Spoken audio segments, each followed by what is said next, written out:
So, just as I'm about to start recording, getting ready to start recording, I can hear the dishwasher's going, and I can hear this noise that sounds like glass breaking, and then I realize we have a huge storm outside. You can see up here on the screen, I don't know why I'm pointing, you can't see where I'm pointing, but you can hopefully see the cursor. We've got a huge storm outside, and I'm trapped in the building now, and I'm supposed to be leaving in 15 minutes, so hopefully it'll be done in 15 minutes. Alright. That aside, let's talk gases. I'm all covered up in case, the rain comes in the building. Not that it will. But it's like really loud right now, if you can hear it. Alright, three basic gas laws. First of all, before we do that, when you talk about gases, you got to understand pressure is a force, and all gases exert a force on their containers. So pressure is the force from the collisions of the particles with the sides of the container. Whew. The hail doesn't sound so loud now. Temperature is the average kinetic energy of particles in the gas. So, in other words, their velocity.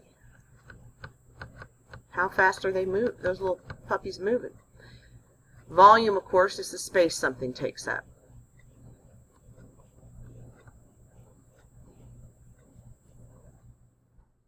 Or, in this case, the gas occupies. Alright, just a little review there. As we are looking at Boyle's law, Robert Boyle was doing experiments with air. He very early on did this. Nobody else was doing a lot of experiments at the time. And he came up with the idea that pressure and volume vary inversely, which is what we saw in the Marshmallow Peeps lab.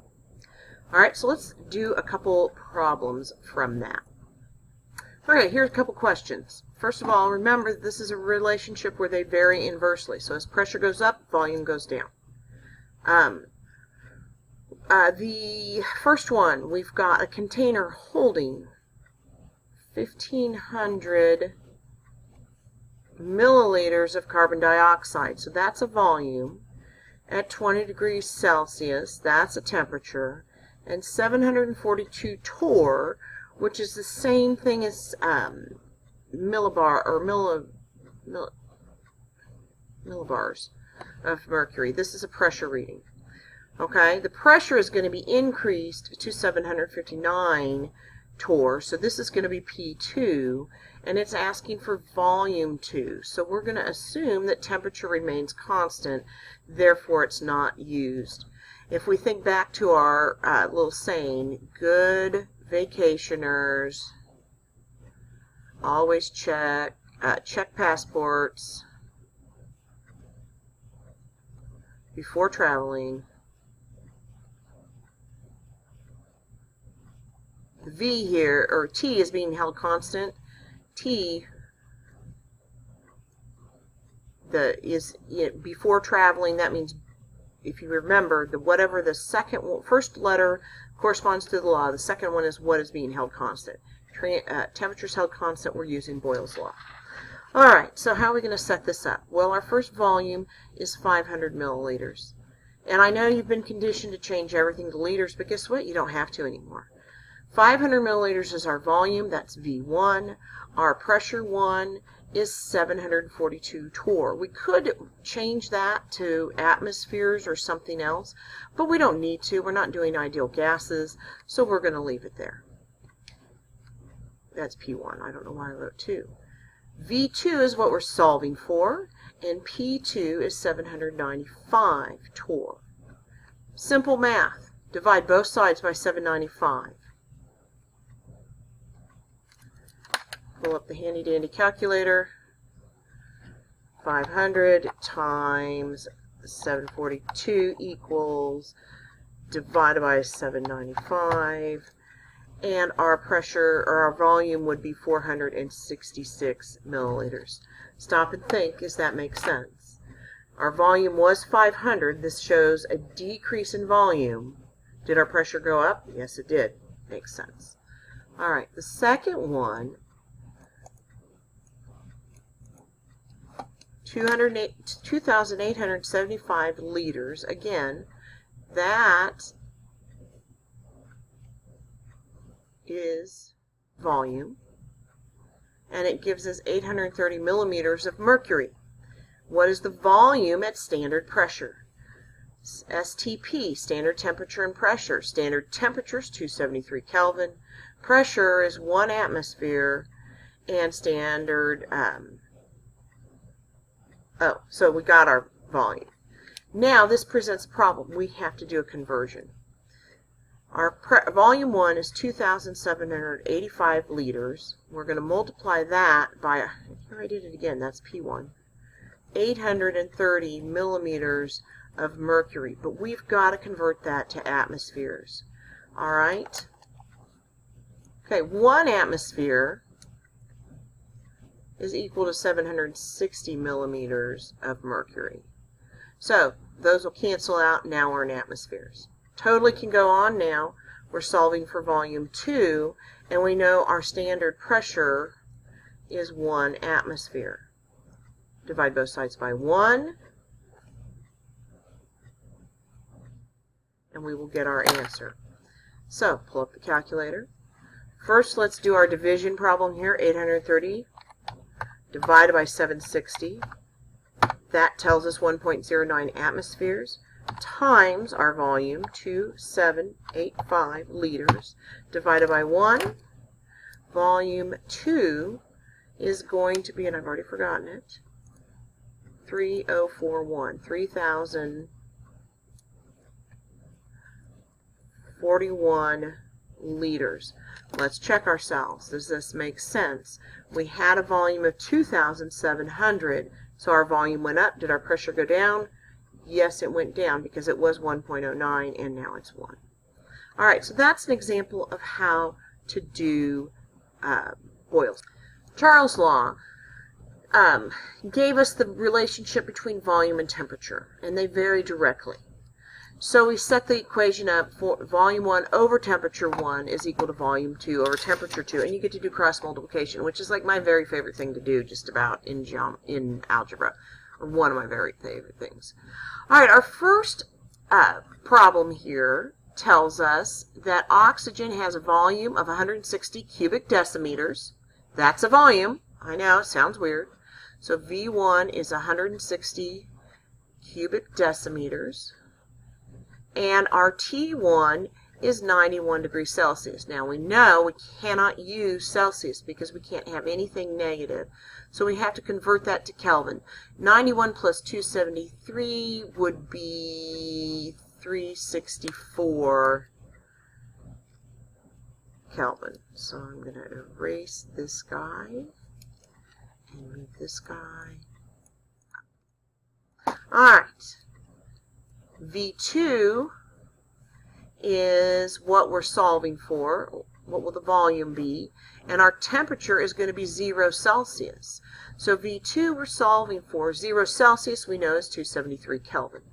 So, simple process here. We're going to cross multiply. We're going to take volume 2 times 364 is equal to 160 times 273, and then divide both sides by 364. I guess I should show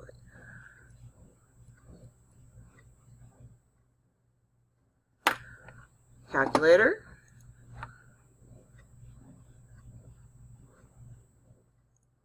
Clear. 160 times 273 equals, divided by 364, we get 120 decimeters. Cubic decimeters. 120 cubic decimeters. Does this make sense? Well, we went from 160 to 120. Our temperature went down, our volume went down, so did our temperature. Yes, it makes sense. The next one, temperature is 50 degrees Celsius. So there's T1. The temperature's lowered to -5, that's T2. The volume becomes 212. Now listen, the volume becomes, that's telling us it's our second volume. We're going to solve for volume 1. Volume 1 divided by Kelvin, which is 50 plus 273, 323, is equal to our second volume, 212 cubic centimeters, divided by -5. 273 minus 5 would be 268 Kelvin. Cross multiply, so you get 212, that's a 2, times 323 divided by 268 equals volume 2. Calculate that. 213 times 323 divided by 268, 256.7. So we'll round up 257. 257 volume cubic centimeters. So 257 to 212, it went down. Our temperatures went down. All right, excellent. Last relationship. Gay-Lussac's law. Same set of circumstances. Pressure and temperature are vary directly. In our first question, we have atmospheres, pressure 1, temperature 1. We're asking for the pressure. What is the pressure at standard temperature? T2 is going to be 273. So we just set it up. Pressure 1 is 3.370 atmospheres over 50 plus 273, 323, is equal to pressure 2, which we're solving for, over 273. Cross multiply, 0.370 times 273 divided by 323, 0.312.